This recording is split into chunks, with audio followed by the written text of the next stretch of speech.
Olá, capacidade de carga do solo realmente existe?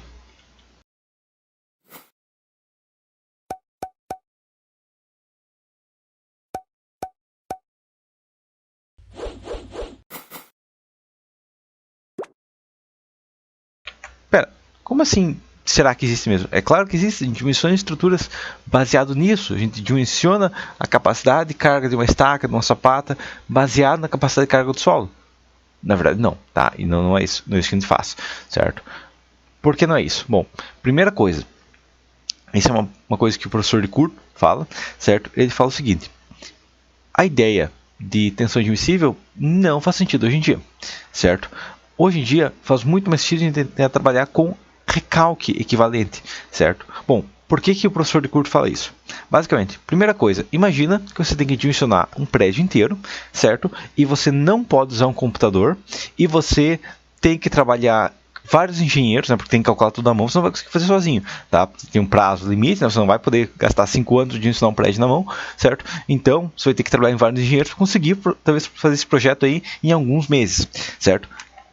Imaginando essa situação assim, você vai ter que quebrar a obra em vários pedaços, certo? Inclusive, você não vai conseguir dimensionar a fundação junto com a viga do terceiro andar, não, você vai ter que dimensionar em modelos separados, certo? E, consequentemente, você vai ter que, basicamente, quando vai dimensionar a sapata, você vai ter que ter um critério para limite de carga dessa sapata, certo? Então, essa é a regra que a gente segue hoje em dia. Tá, mas espera aí, hoje em dia a gente tem computador. Por que a gente faria isso como se fazia 50 anos atrás? Basicamente porque a gente está só seguindo a linha, né? 50 anos atrás se calculava tensão admissível, então hoje em dia se calcula tensão admissível, certo? Essa é a primeira questão.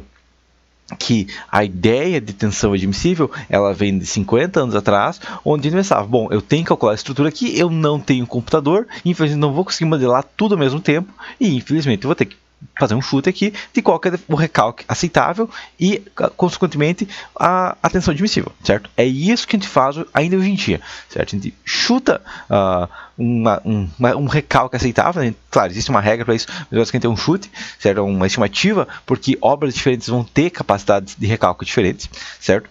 E, consequentemente, a gente vai, baseado nisso, fazer o dimensionamento da estrutura, certo? Então, por que eu falo que obras diferentes têm capacidade de carga diferente?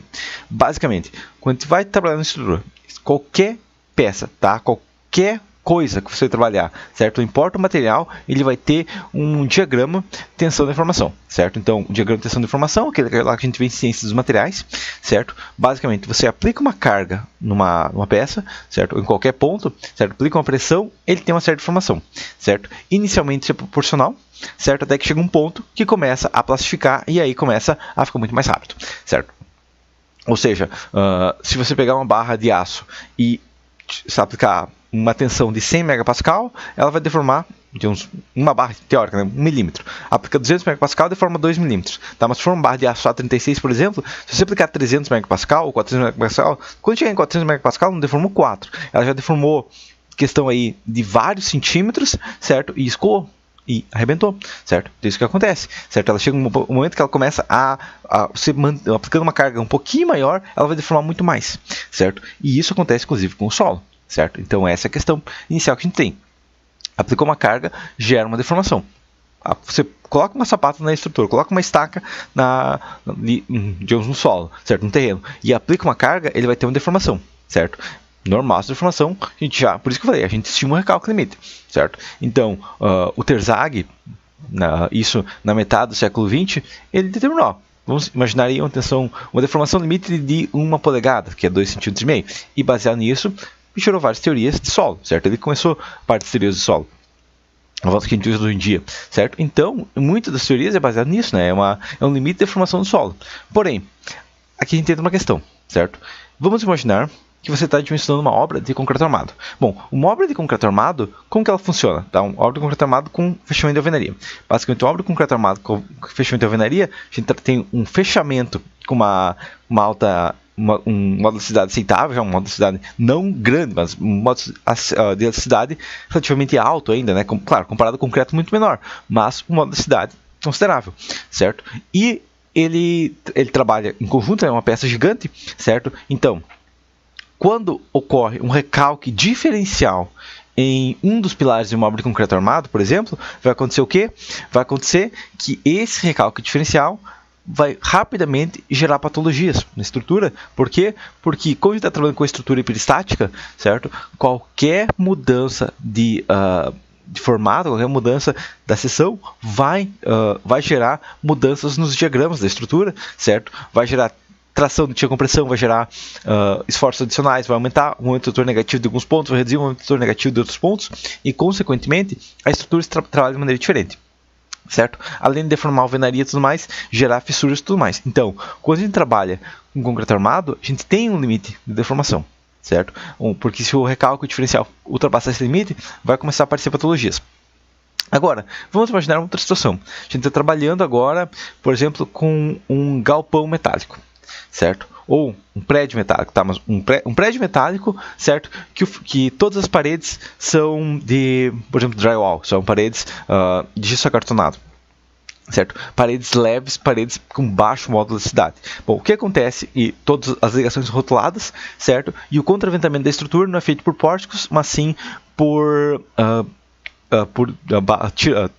mega treliças, né? Então acontece o quê? Por contraventamentos, né, de treliças. Vai acontecer o quê? Que essa estrutura, como ela é rotulada, ela vai ter uma capacidade de deformação maior, porque se houver um recalque, certo? Vai acontecer o quê?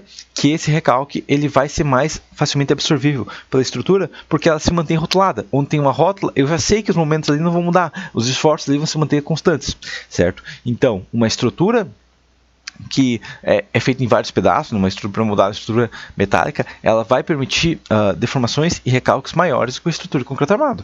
Tá? Então, quando eu dimensiono uma fundação de uma sapata, a sapata tem 50 toneladas, isso aqui é o SPT. Teoricamente é isso que a gente faz, certo? Mas na prática, acontece o quê? Que obras diferentes vão ter deformações permissíveis diferentes. Então, na verdade, tecnicamente, se eu estivesse trabalhando com uma estrutura metálica, eu poderia ter, na prática, né, acontece que ela pode ter um recalque maior e ela vai continuar não tendo problemas, certo?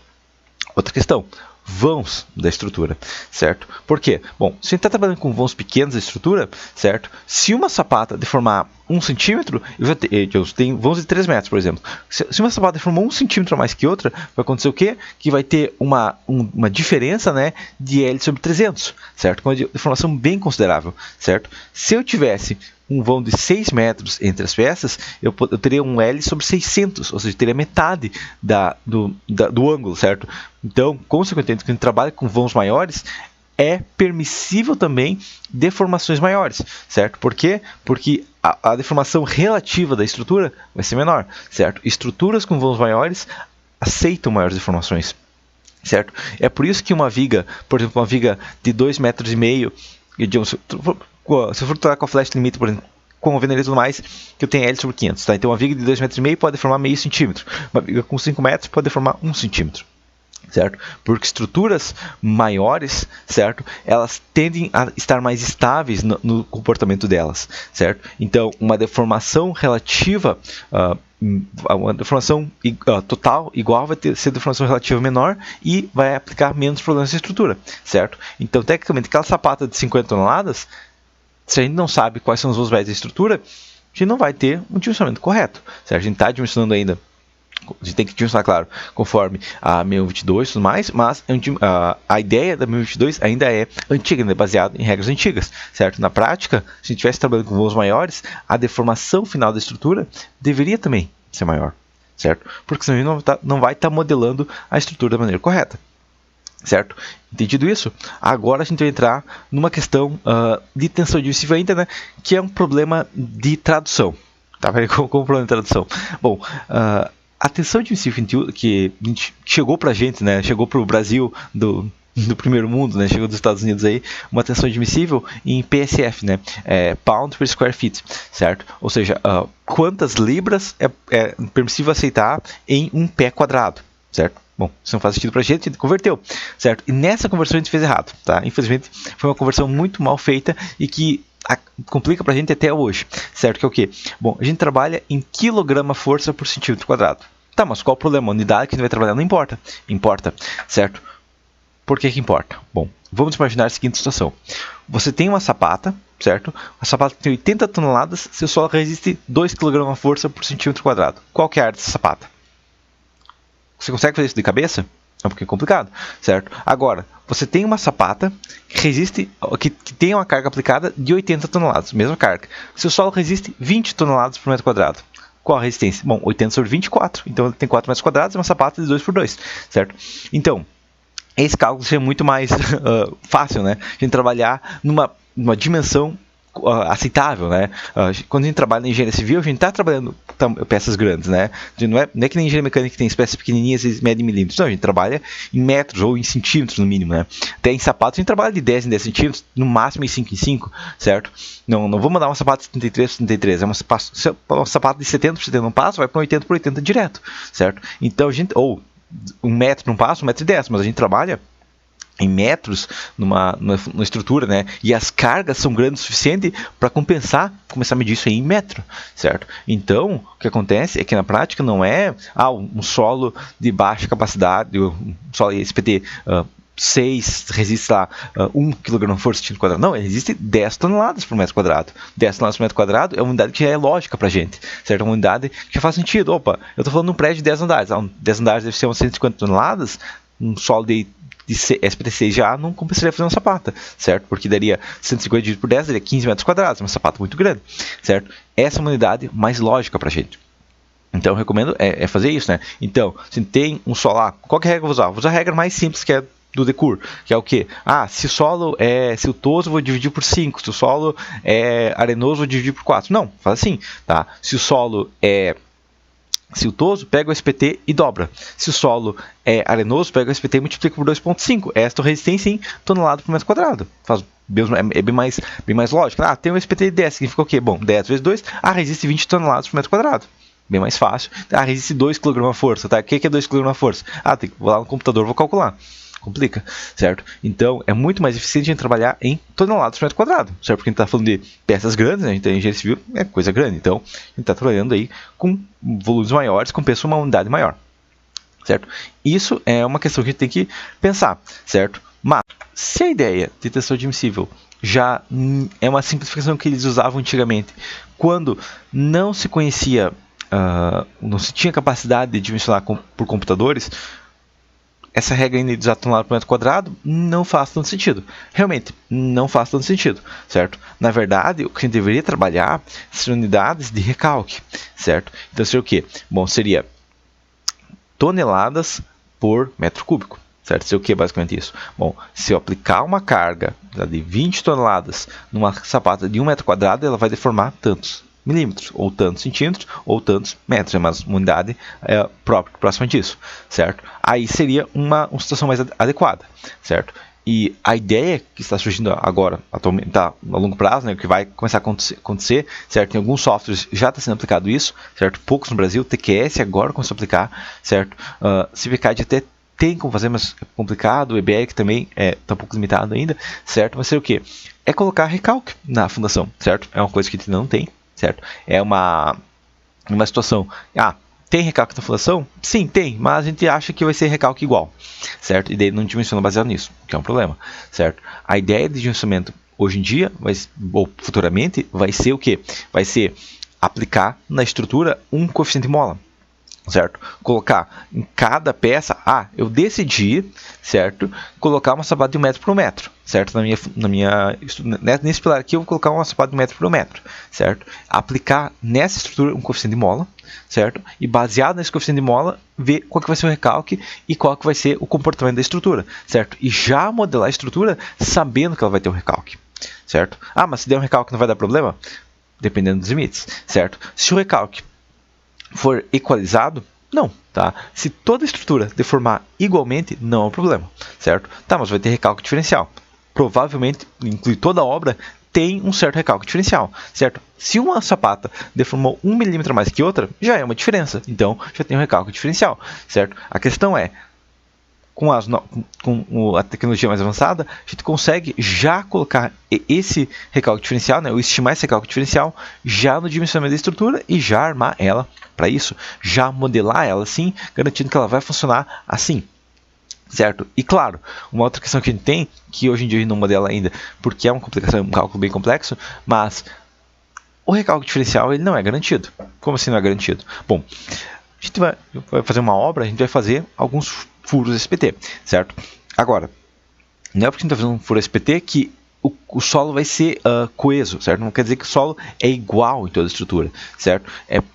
Depende da região, claro, depende do comportamento do solo, como que esse solo se formou, certo? Mas regiões diferentes vai ter questão, que acontece também, certo? Que da frente do terreno até o fundo do terreno, o solo se comporta de maneira totalmente diferente, certo?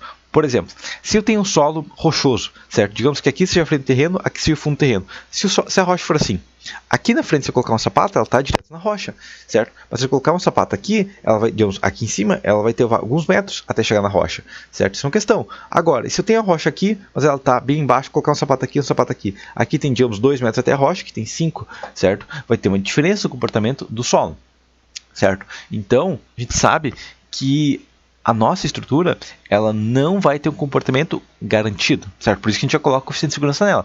Mas, uma coisa que a gente pode modelar, certo? Porque, se for pensar, no início do século XX era usado o coeficiente de segurança 2. Por que era usado o coeficiente de segurança tão alto? Certo? Bom, porque a precisão não era alta, certo? Se a gente quiser começar a diminuir esse coeficiente de segurança, a gente tem que aumentar, reduzir a variabilidade na estrutura, certo? Até a M18 surgir e eliminar a NB1, né, de 1980, o dimensionamento era coeficiente de segurança de 1.8 na compressão, certo? Inclusive, antes da 8800 de metálica, também era um coeficiente de segurança de 1.8 na compressão. Era usado coeficiente de segurança maior, justamente porque a precisão não era tão alta. Hoje, com a precisão maior dos computadores, a gente consegue reduzir um pouco esse coeficiente de segurança, certo? Então, no futuro, com certeza o mercado vai continuar competitivo, com certeza o nosso objetivo vai ser otimizar a estrutura. No futuro vai ser comum, vai ser padrão, né? Trabalhar até com coeficientes de segurança menores, certo? Já tem países com coeficiente de segurança do concreto já é menor, certo? 1.3 no caso, certo? E essa precisão do solo, quando começar a modelar, nas hipóteses de cálculo, se eu tenho um processador avançado suficiente, se eu tenho um computador avançado suficiente, se eu tenho um software avançado suficiente, eu posso modelar que qualquer sapato vai ter um recálculo diferencial de tantos milímetros baseado nesse tipo de solo, certo? Ou que vai ter uma diferença, um delta, né, uma variação em porcentagem de coeficiente de mola em qualquer uma das sapatas. Fazer várias modelagens, cada modelagem com uma sapata tendo um coeficiente de mola menor ou maior. E garantir que a estrutura resista mesmo assim, certo? E isso vai permitir uma precisão maior, certo?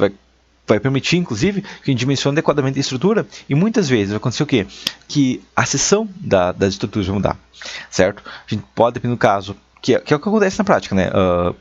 É cheio de obras pelo Brasil inteiro, certo? Que não tem saída de solo, que o engenheiro chuta uma resistência e, digamos, não gera problemas graves, certo? Dependendo do caso, dá um recalque, fissura e tudo mais, certo? Mas o que vai acontecer basicamente, boa parte é isso, né? A gente vai poder, claro, sabendo o tipo de solo, escolher o tamanho da fundação, certo? E sabendo o tamanho da fundação, dimensionar a estrutura para o recalque que ela vai ter, certo? Então, o que pode acontecer, tá? Que antigamente não era assim, tá? Antigamente, quando a gente calculava, ou até quando a gente aprende na faculdade, eu vou calcular uma viga aqui, eu vou desligar meu cérebro e calcular uma viga, certo? Só a viga, e esquece toda a obra. Depois só o pilar, depois só a sapata, certo?